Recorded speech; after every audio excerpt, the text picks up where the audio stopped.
Okay, there's a new addition to the signal chain. This is the most simple of the Tascam Porta Studios. No EQ, no high speed tape. We are going to introduce that to the signal flow. Right now, I'm going through it kind of like you go through a mixer, and I've got some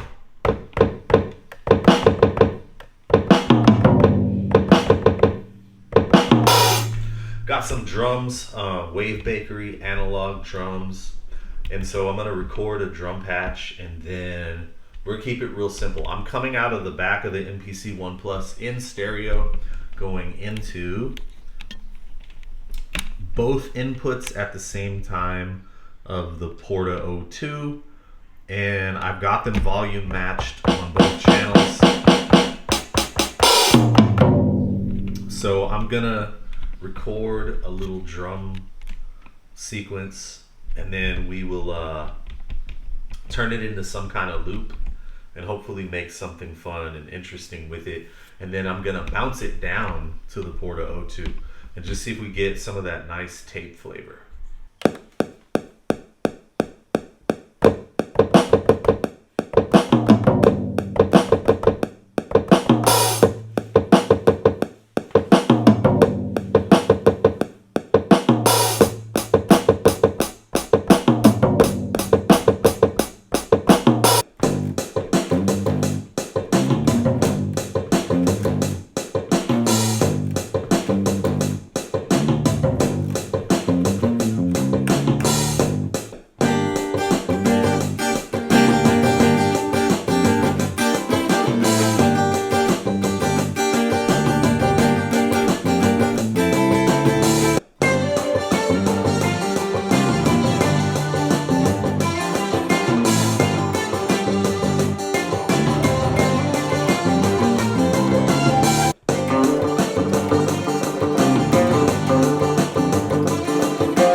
Okay, took the parts and I arranged them into 4 different sequences now. So I got the Tascam all queued up.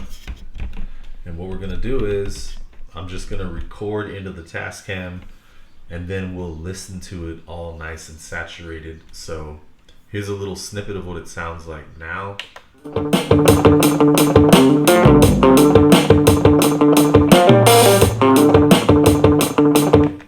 I'm just gonna cue up, hit pause, hit record. I've got tracks 1 and 2 armed.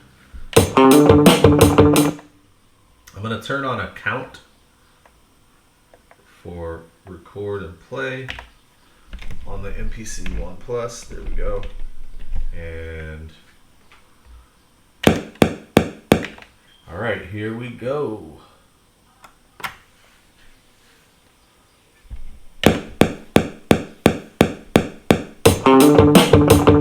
Okay, so now I've gone out into the Porta 02 tape machine, and all we're gonna do from here is I'm going to disconnect my camera mic, and I'm gonna go straight out of the left and right outs of the Porta 02 into the camera and let you guys hear what that sounds like with whatever the glory the tape adds to it. And I've already listened to both versions, and I can tell you that there are differences, especially during the parts where it's just the acoustic guitar, bass, and the drum pattern. You can really make it out when there's a lot of space, and it sounds cool. It has a lot of character.